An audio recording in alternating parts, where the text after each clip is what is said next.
then yeah. No, not yet. Okay, good. Let me know when we're Yeah, we are.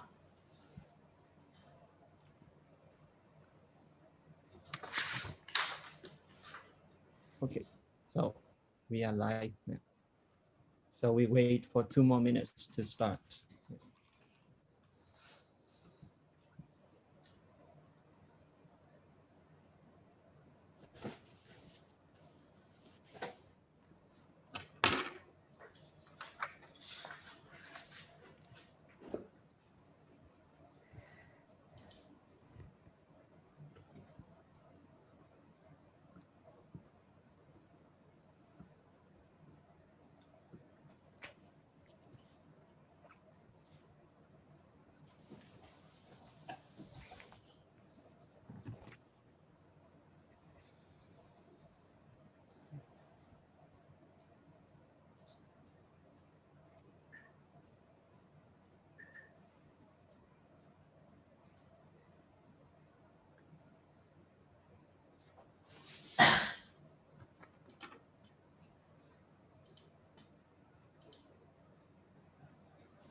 I think that we can start in 1 minute.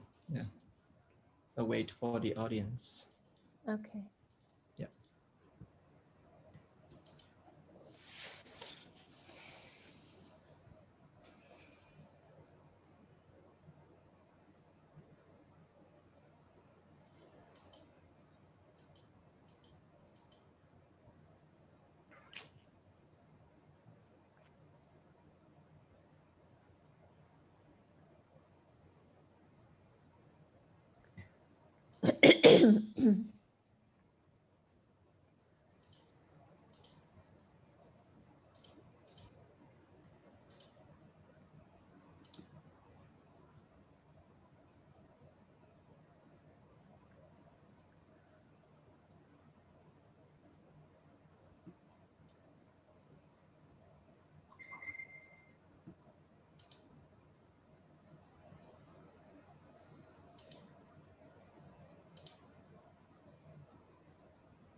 Yeah, I think that, yep, we can start now.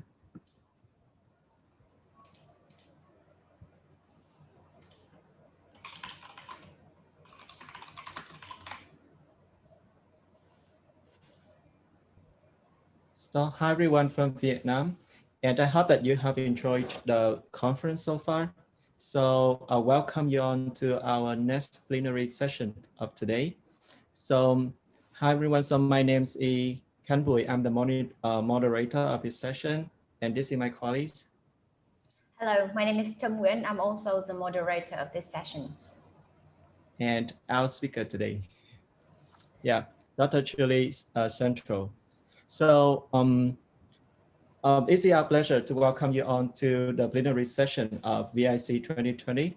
The title of this session is Reimagining English as an Additional Language Implication in the Online Global Classroom. So presented by Dr. Julie Central. Now I will hand it over to Trump to introduce our keynote speaker today. So good morning, everyone. Our keynote speaker today is Dr. Julie Ciancio. She has published numerous articles, conducted professional development workshops and teacher training workshops on TESOL, entrepreneurship, soft skills, and international education around the world. Currently, she's the Dean of the College of Education and also the Dean of International Development at Westcliff University in Irvine, California, where she oversees the intensive English, general education, the Bachelor's in Education, MA-TESOL, and TESOL certificate programs, as well as the development of the new programs, such as the Ed Education and the Teacher Credential programs in the college. Moreover, she is primarily responsible for the internationalizations of the institutions by setting up transnational educational opportunities through affiliate institutions, international collaborations, student mobility articulation agreements, university corporate associations, faculty and student exchange programs, joint research opportunities, joint and dual degrees, inbound and outbound study abroad opportunities, summer camps, as well as short-term customized programs. So she's everything. So let's give it up to Dr. Julia Ciancio and welcome her to the speech today. Thank you so much. Thank you, Tram, and thank you, Khan, for such a warm welcome, and thank you for such a kind introduction. It's truly my pleasure to be here. I'm very excited to have this honor to be able to present at the VietTESOL conference. I missed the US TESOL conference this year because most unfortunately it was canceled due to COVID. I had a pre-conference workshop I was going to give, so I'm really excited to be able to connect with the VietTESOL community. So thank you so much for your kind invitation and your warm welcome. Well, today I'm going to be talking about reimagining English as an additional language, implications in the online global classroom, because all of us have had to suddenly transfer to online teaching if we weren't already doing it. Now we're doing it in a massive way where everybody has suddenly been pushed into online. So I'd like to talk a little bit today about, there we go. Okay, so this is my agenda for the day. I'm going for this talk for the next 50 minutes or so. I'm going to talk a little bit about English as an additional language and what that is, and a little bit about the flipped classroom model. And then we'll get into some strategies that we'll use for advanced teaching, for conversation activities that we can use either on ground or in the online environment. So are you familiar with the term English as an additional language? Do you know what that refers to? Is this a common term in Vietnam? In the US, we still use ESL and EFL very commonly. The term EAL is more used in the UK, in the British context, and perhaps in some countries that were influenced by the Brits. So in the US, we still kind of think of the dichotomy of English as a foreign language or English as an additional language. And I personally really like this concept of English as an additional language, because we think of the English language learners,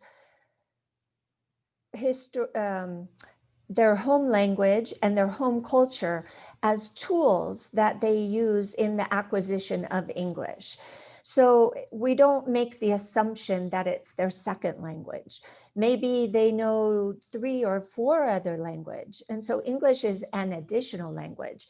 We don't want to be so presumptuous as to think that it's their second language. And we look at their other languages as tools that they can use for acquiring English language. And so it's important for us as English language teachers to recognize the linguistic and the cultural background of our students, and to honor that, and to use that as a tool for learning language. And it's also very nice because it acknowledges diversity and the fact that our students may come from various backgrounds, different socioeconomic status. Some people come from the country, some people come from the city, some people come from up north or down south. And so they have very different backgrounds that they bring to the classroom that we can use as a tool to share and communicate and build community. So I would like to kind of keep that concept in mind as we talk about these strategies to use in online teaching. So let me pose a question to the audience, and perhaps you can participate in the chat and have a little conversation going on while I'm talking. I would like to ask you, how can you actively engage language learners in an online synchronous class? At Westcliff University, where I'm the dean, we use synchronous classes. It's not very common, but for most universities in the US at least, typically professors will choose whether they want to have live online sessions or if they will just teach asynchronously. Asynchronous is kind of self-paced, and students do the reading on their own. Maybe they'll answer some discussion questions in a forum, and they submit their assignments online and receive feedback, but they really don't get an opportunity to interact and engage with their classmates, or to see their professors one-on-one and see their face. And there's a lot of research that shows that we connect much better when we can actually see people's faces. And with English as an additional language, we're thinking about that human connection between people and language. So the synchronous classroom is a great opportunity for us to be able to delve deeper into that diversity and human aspect of English as an additional language. So I'm going to talk about some dynamics or strategies or activities that we can use in an online synchronous class. But of course, we can always adapt these activities for on-ground teaching. And perhaps we can think about how we might also use them in an asynchronous class. So maybe you can kind of have that dialogue in the background as we continue our talk here. So I'd like to talk a little bit about the flipped classroom model. And I'm sure many of you are already familiar with this, but it's kind of important to mention for these activities that I want to discuss. In the traditional model, typically students come to class and they'll sit passively in their seats and they'll listen to a lecture and sometimes just leave, and they don't get an opportunity to interact with their classmates or interact with their teacher. So nowadays with technology, there's no reason for people to get in traffic and commute and need to go to a classroom to go and sit there in isolation in their chair and listen to a lecture. We can easily do that from the comfort of our own homes by watching videos. We can look at SlideShare and PowerPoint, and we can read chapters So we can, in effect, educate ourselves. We can introduce ourselves to a topic. And when we're looking at syllabus development or curriculum development, we often talk about the 3 stages, IDM, introduce, develop, and master content. So in the traditional model, students would come to class for the teacher to introduce them to the topic. In the flipped classroom model, we expect students to introduce themselves to the topic. Now, of course, we don't expect them to entirely teach themselves everything. Let's take advantage of the classroom when they come to class. Then when students have already done some reading and maybe watched some videos, then they can come to class and be prepared and ready to develop and master the concepts that we're trying to teach. So we take Bloom's taxonomy and kind of tip it on its head. So in the traditional classroom, we're looking at the lower order thinking skills. And in the flipped classroom model, we're looking more at the higher order thinking skills, the HOTS, when students come to class. So this is when we get them to do interactive activities where they need to analyze or critique, summarize, develop, create, some of the more advanced types of thinking is what we will be able to do more effectively in a flipped classroom model if students have already exposed themselves to the content before they came to class. So let me ask you another question. What group discussion strategies have you used to foster active learning while developing speaking skills in your synchronous online class? And if you don't teach in a synchronous class, you can talk about what you do in your on-ground class or in your asynchronous class. But how do you get students engaged? How do you get them to be active participants in their own knowledge acquisition? Because ultimately, we as the teacher, we can't really teach anybody anything. We can facilitate, we can guide, we can answer questions, we can give direction, we can give examples, we can elucidate, but it really is up to the learner to want to acquire the information. So how do we keep them active and engaged so that they're motivated and interested in the content and they really want to learn and they come to class ready to participate? So I have a few activities that we'll discuss and go over, and I'll talk about these strategies and how we can use them on ground or online in a synchronous classroom. And then at the end, we'll open it up for Q&A. So if we have some questions that you would like to discuss about how you might implement these strategies in your classroom, we can talk about that. So please send your questions in the chat. So the first activity that I'd like to talk about is affinity mapping. And affinity, what does affinity mean? Affinity means same or similar or likeness. Like we can use the word, when you have an affinity for something, it means that you like it because it's somewhat similar to something that you already know or identify with. So affinity mapping is a type of brainstorming activity where you get students to put all of their ideas on. So let's say, for example, if we were to teach this in the classroom, they would put all of their ideas on the whiteboard, and you can give students a marker and they can just write down one-word ideas. You give them a broad topic to talk about and just get them to brainstorm and generate ideas. Or you can give them sticky notes and have them use sticky notes to put their ideas on the board. And we can also do this in a synchronous class by having students collaborate on a Google Doc. So if you open a Google Doc and share it with the participants in your class and ask them to brainstorm about a topic or an idea, then you can have students work in groups to try and organize these ideas into categories. So if you're doing this in the classroom, you might have them sit at their tables and rearrange the stickies onto a chart where they can put them into categories. And if you're doing it online, you might have them rearrange the words in the Google Doc and put them into columns, for example. Or if you're doing it, you might also use some tech tools that we have. So I'd like to suggest the affinity mapping could be well done on Flippity, if you've heard of that. It's a really nice website.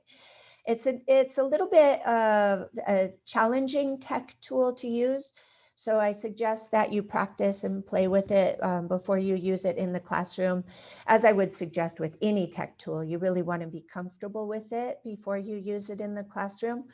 But this is a great way that students can share ideas and move their ideas around in space, so it's not just static. So you get students to brainstorm. Let's say we're going to talk about, for example, the current situation with moving all of the teaching online.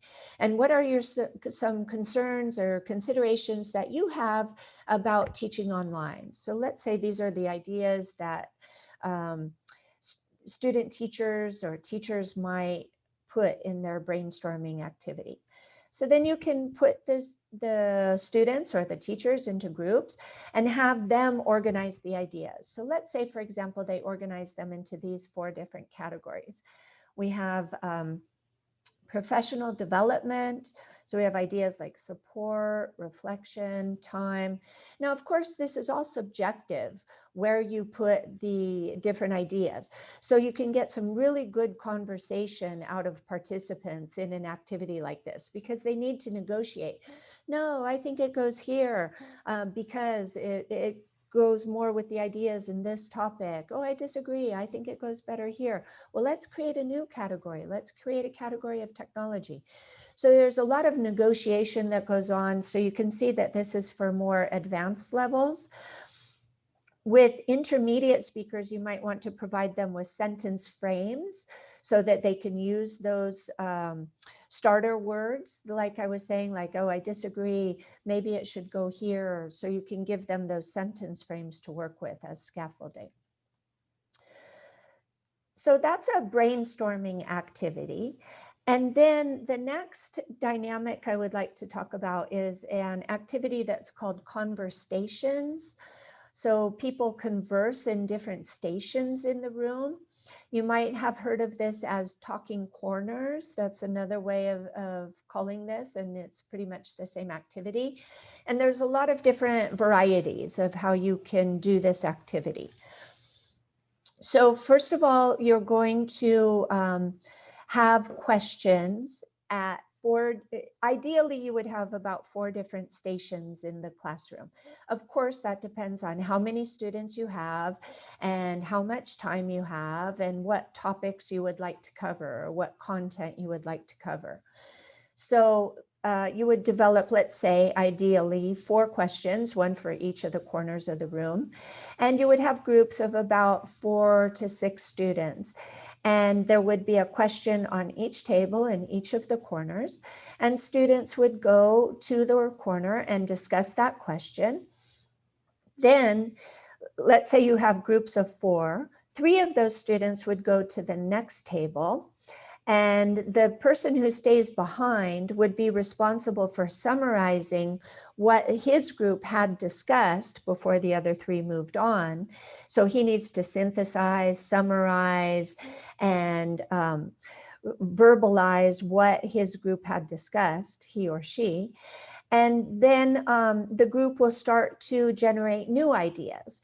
But the new ideas should be different from the previous ideas. So the new group that comes around, you want them to add on ideas to the previous conversation.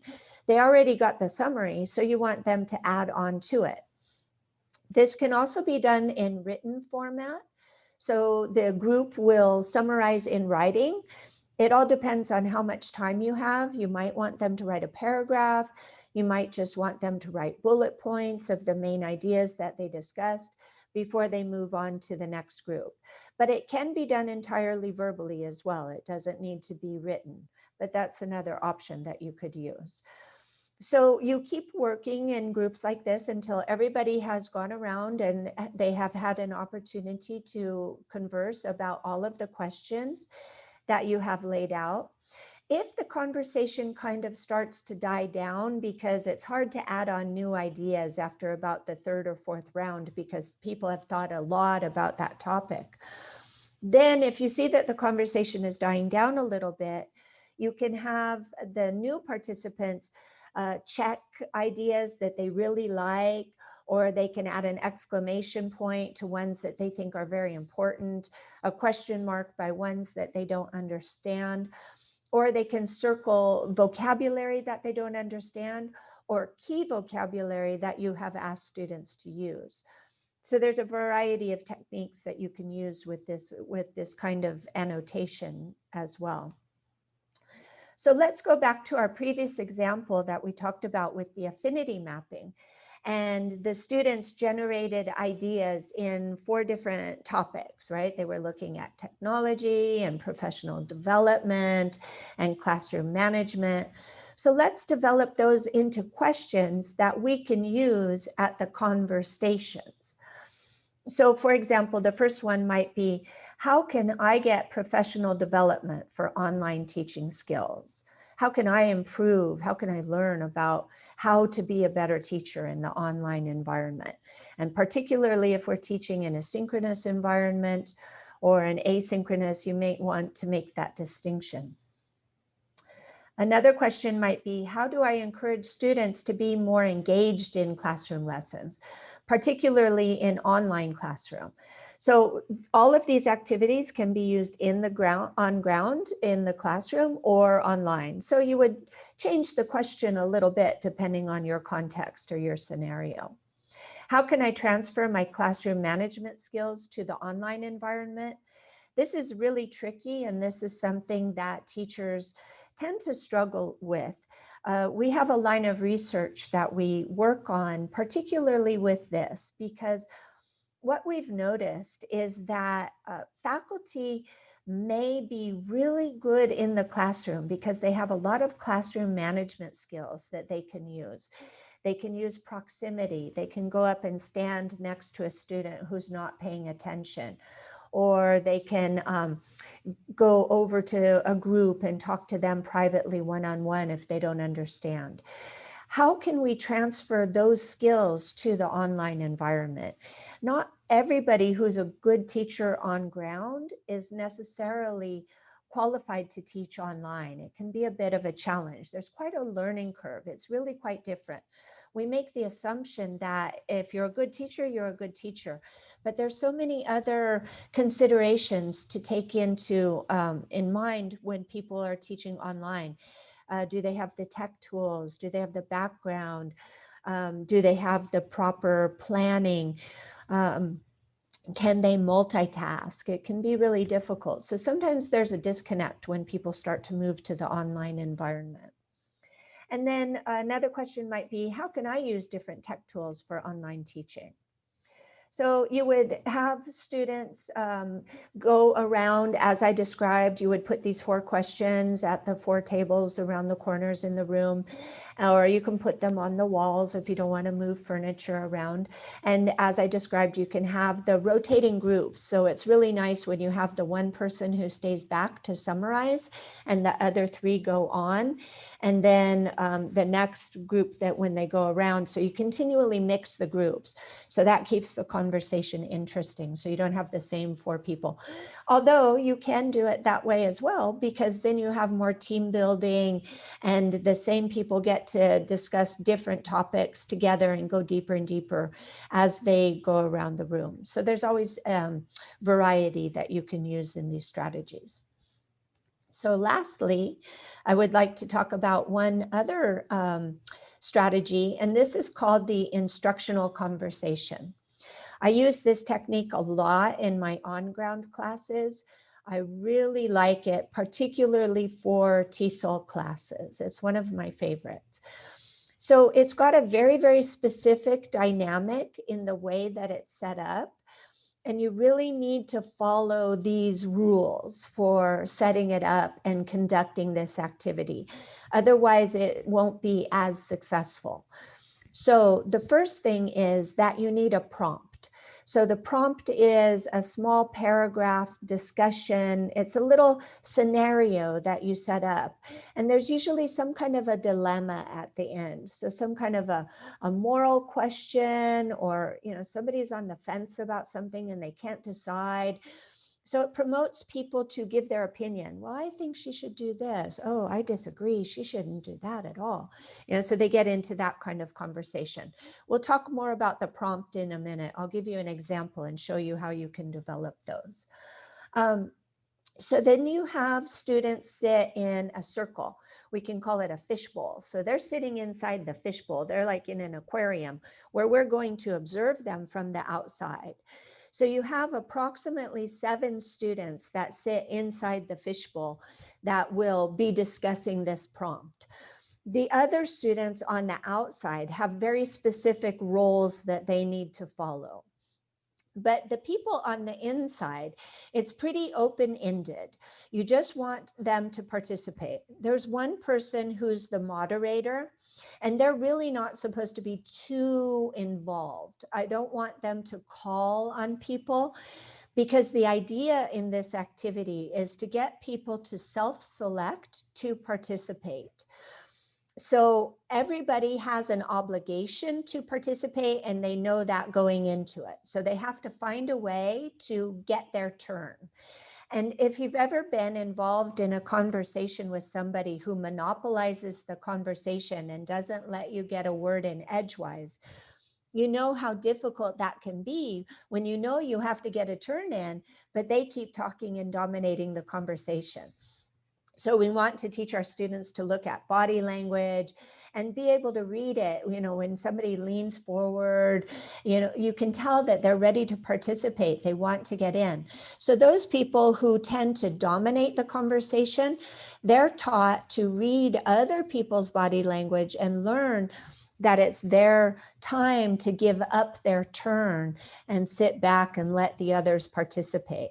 So you can also give students sentence frames in this technique to teach them how to get their turn. Just like, oh, and on top of that, I would like to add, oh, interesting point, but I think, so you can give them those kinds of sentence frames that they can use to help to jump in. This is a great strategy to get your shy speakers to participate, because they know they have to.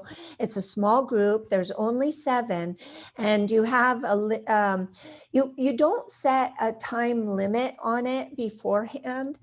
You let the conversation die out naturally. So the moderator might prompt people to speak, but they really shouldn't comment and give feedback. They just want to help and encourage people to participate by looking at them and recognizing them and acknowledging them and inviting them non-verbally to come and participate in the conversation. So then you have the rest of the class on the outside of the fishbowl, and they're observing the conversation. And so we can assign roles to the people on the outside, because what happens when you don't assign roles? Then they might not pay attention. They have to have a reason for listening. So let's give them a reason for listening. So we might have 1 or 2, it depends on how many students you have on the outside. You might have 1 or 2 people be the note taker, and they're going to summarize what was said so far. You can have somebody keep time for how much time each person talks, because later we want to deconstruct this conversation and discuss it and analyze it. So we want to see who dominates the conversation and who spoke very little. Maybe they got their turn, which was their obligation to get in 1 turn, but perhaps they only spoke for 30 seconds, for example. And you might have 1 person who counts fillers. Fillers are a very bad language vice, where people use words like, so, like, to fill in the space. And what's the reason for fillers? Have you ever stopped to think about that? People use fillers to hold their turn, because if they stop talking, somebody else might jump in. So not only do we use fillers because maybe we're lacking vocabulary or clarity in our ideas, maybe it's just because we want to hold the ground. And it's very interesting because these nonverbal fillers like are very different depending on the student's mother tongue. So in French, they say, whereas in English, we say, in Spanish, they might say, when they want to ask a question, you know, so these nonverbal cues are different according to the languages that the people speak.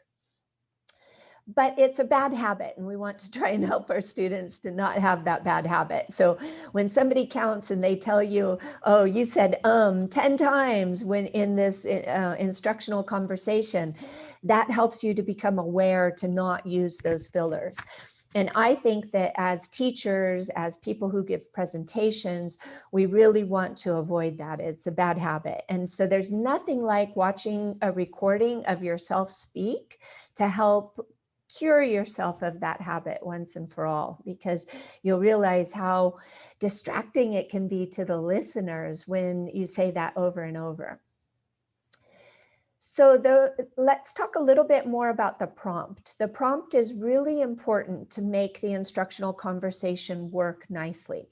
So as I mentioned, it's a little scenario, a little situation that you set up, and there's usually some kind of controversy in there that's going to encourage people to participate. One other thing that I forgot to mention that's really important is that the prompt needs to be very appropriate for the age and the background of your students. So I typically work with college students and people who are in teacher training. And so they're ready to be, they're in pre-service training or in-service training. So they're teachers. So I work with a lot of prompts that are relevant to teachers. But let's say you're working with a batch of 12-year-olds and you're teaching them English. So you should choose something that's relevant to them.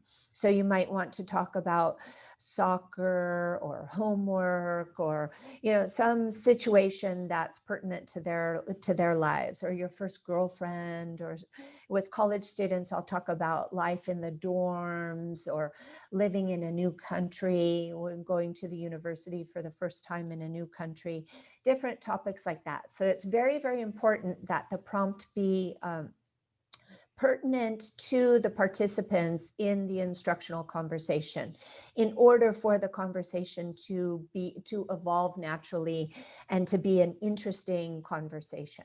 So here's an example of a prompt I came up with. I said, Trong Nguyen has a class of 40 students. Because of coronavirus, students are now suddenly in an online class. The teacher is not confident and she has never taught virtually before. This is her first time, but she's been thrown into it. So the moderator can kind of summarize like this and add some ideas. She's got the prompt or he's got the prompt, so you can explain a little bit too. The teacher is accustomed to students paying attention to lessons and usually earning very good grades. Students are finding online learning difficult and are failing. What does she do? Should she fail her students? So can you see how that would make an interesting conversation, right? She has a moral obligation to give them the grade that they deserve, but is it her fault that they're not doing well because she doesn't have the professional development or the tech tools, any of those topics that we generated in the previous activities? So I'm presenting these 3 activities as things that can be done in a row. You can do the brainstorming with the affinity mapping first, and then you can do the conversations with people talking in the corners. So you developed questions from the affinity mapping. And now we're going deeper into a deep conversation. So we've already generated vocabulary. We've already generated ideas. Students have had time to talk about all of this. So now they should have a very rich conversation about this topic. it would be much different if you just threw them into this straight away. So here's a prompt, sit and talk about it in pairs, which you could easily do, and maybe students would have a good conversation. But with this setup, students have the time to think about the ideas that they want to express and the vocabulary that they would like to use in order to express their ideas. So that wraps up what I have in terms of the strategies that I wanted to talk to you about. And I have a couple of questions for you that we can discuss in the chat if you would like. And I'm wondering, what is one thing you learned during this session? And maybe you know these strategies, maybe you've used them before, but is there a new twist on them? Can we think about the tech tools and how we might apply them in the online environment? And how can you incorporate it in your English language class? How can you incorporate these ideas? So let's move to the Q&A. Thank you, Julie. Everyone, if you have any questions or if you want to share any thoughts on the topic, you can feel free to comment on the chat box and we will communicate your ideas to her. So this is time for questions.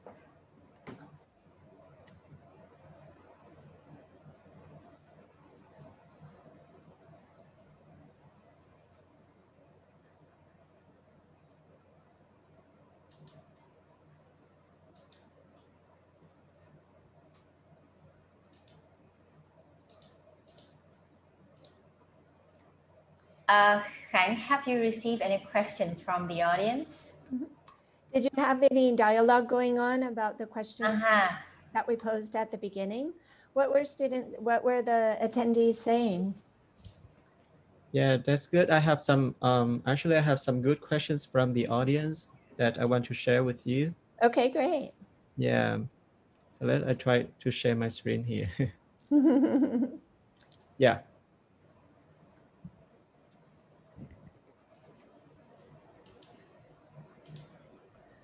Can you all see my screen?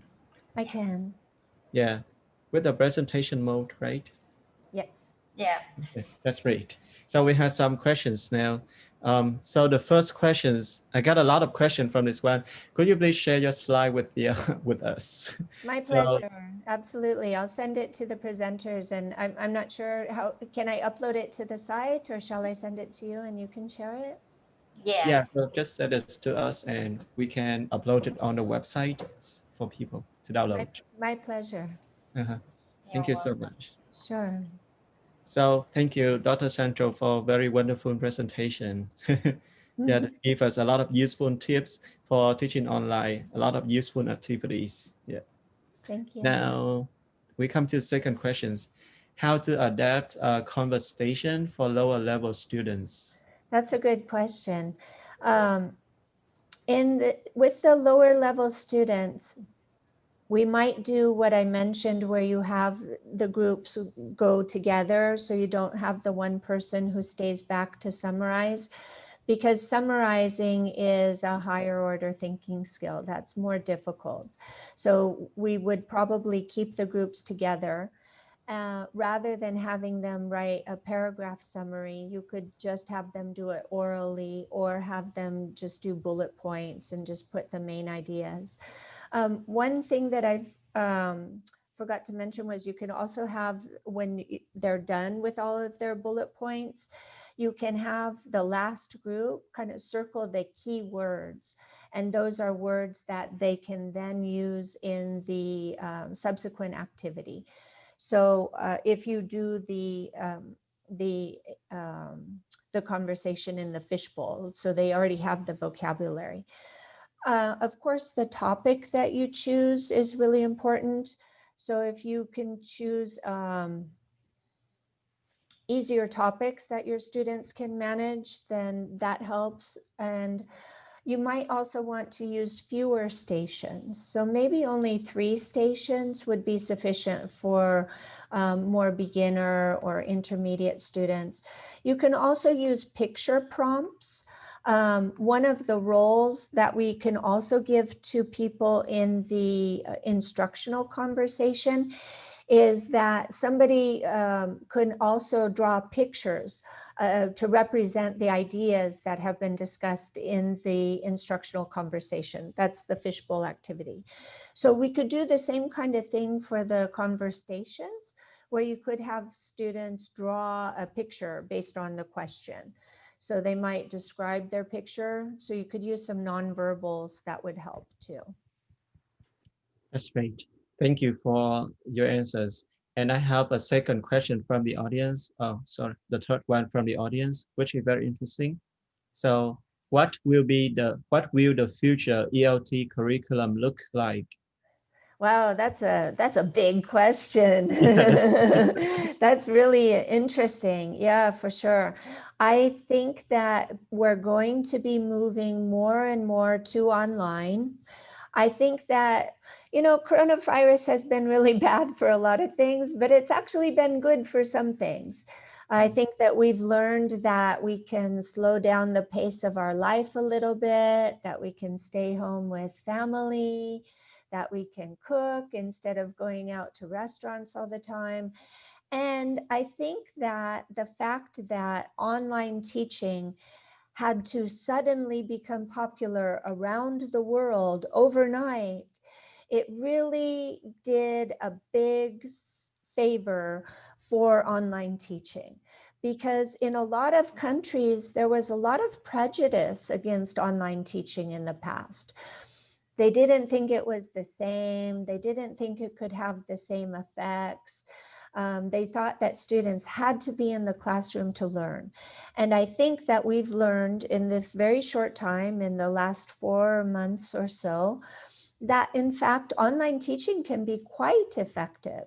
And it really pushed us to develop new technology and new tools to be able to deal with online teaching. So Zoom jumped way up in terms of usage around the world. Their stock prices went way up. The stocks in companies like Sign Now, you know, so everybody's doing things virtually now, is becoming so popular. So I think that, like, for example, in Zoom for online teaching, we can use the breakout rooms. And we can use the breakout rooms for all of the activities that I mentioned. So for the affinity mapping, you can always have your students go out into different breakout rooms, and they can actually do pair work and group work in the online environment, just like we would have our students do in the classroom. Some of the other platforms also have this available. Google is starting to develop it in Google Hangouts. They didn't have it before. So coronavirus is forcing the technology companies to kind of move quickly with moving forward with this kind of technology that we can use in the classroom. So I think that that's going to be the trend and the tendency, is that we'll see more and more online and more inclusion of technology tools, even if students are in the classroom. So now you can have students working on their cell phone when they're in class. I know that that's still controversial in a lot of places, that people don't want students on their phones in class, because this comes back again to the issue with classroom management. Classroom management in an online space is much more difficult than on ground. So how do you monitor? How do you know if students are playing around on their cell phone, if they're playing games or texting? How do you know when they're sitting in front of their laptop, if they're really paying attention when you're doing an online synchronous class? They could easily be on their phone and you couldn't even see it if it's down below. So I think that we need to improve our skills in classroom management to be more effective. And in order to do that, we have to keep the class very dynamic, very engaging, very interactive, because it's much easier for students to get bored online. it's one-on-one, they're alone. So if you don't have breakout rooms or some kind of dynamic like the affinity maps where students can collaborate on a Google Doc and move the ideas around, then it becomes difficult and students might feel like they're in isolation.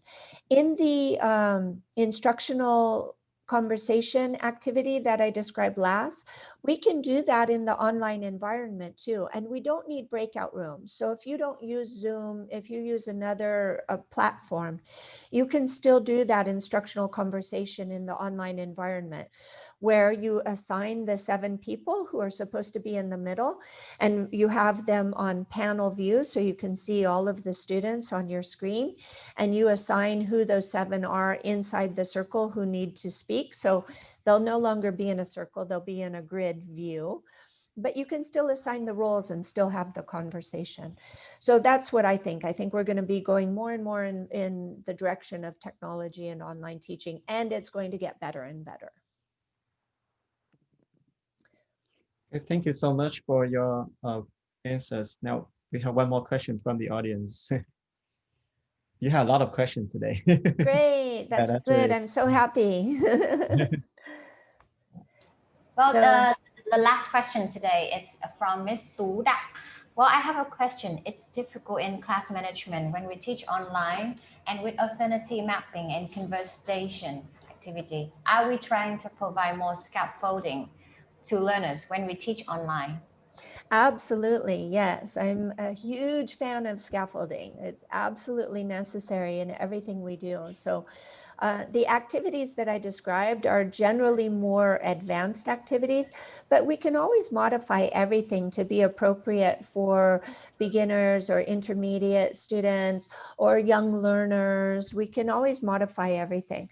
So with the affinity mapping, that is scaffolding for the next step, right? So affinity mapping is a type of brainstorming activity that helps people to start thinking about the topic, generating ideas. Remember that with brainstorming, we're never criticizing. We're never saying, no, that doesn't make sense. That doesn't fit here. With brainstorming, anything goes. We just want people to speak. We want them to feel comfortable. We want to drop the affective filter so that, you know, they don't feel afraid to contribute and converse and be part of the collaboration. So the affinity mapping is scaffolding for the conversation activity. So they've already generated those ideas. They've already started to think about the vocabulary. And then based on those 4 categories that they created, we then create the questions that we'll put into the different corners of the room. So with intermediate or advanced speakers, you can get the students to craft the question. So you saw the topics, like the topic was technology. And then the question became, how can I find out how to use technology tools in my classroom? So you can get them to develop the question. So that's scaffolding into the conversations aspect of it. So with the affinity mapping, they're just generating words. They're not really having a long discussion or conversation. So this is brainstorming and this is scaffolding for the next step. In the next step with the conversation, then they're actually getting into the conversation and agreeing and disagreeing and summarizing and writing down their ideas. So that's scaffolding for the next step, which would be the instructional conversation. And you don't need to do all 3 activities in one class. Maybe you're talking about a theme or a topic. So the theme I chose for these examples I gave you was the sudden shift to online teaching and the synchronous environment in today's world. And you could talk about any topic. Let's talk about, like I said, I work with college students, so I talk about dorm life. You know, so you could generate ideas about living in the dorms, pros and cons, issues that come up, and then create the conversations based on those ideas. And then you can do the fishbowl conversation again about that topic. So you could have a theme that you develop over several classes. If your class is only 50 minutes long, maybe you don't want to do all 3 of these in one day.